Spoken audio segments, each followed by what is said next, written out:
અરે જોવો જોવો ભાઈ, ખેડૂતની હાલત જોવો યાર. વરસાદનું વાતાવરણ થઈ ગયું, એવા બધા પડ્યા અને પછી બધું ઘર પડ્યા. બિચારા ખેડૂતને કેટલું મારી નાખવાની, સરકારે મારે ને વરસાદે મારે.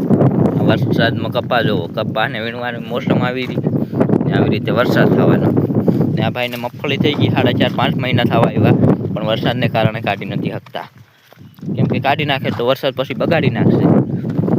ને કપાસની હાલત તમે જોવો, વરસાદે ભારે દીધી હો. વરસાદ તો મારે જ મારે, પણ વળી પાછી સરકારે માણસને મારે. ખેડૂતને તો બિચારાને મરી જ જવાનું હે ને, બીજી વાત જ નથી.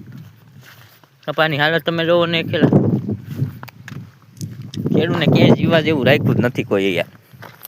આ મગફળીની હાલત તમે જોવો, ભૂકો તો ખરી જ જવાનો હોય ઓલરેડી, એમ કાંઈ નથી. એને ભાગમાં છે ને મગફળી એક આવશે, બાકી ભૂકાનું તો પૂરું.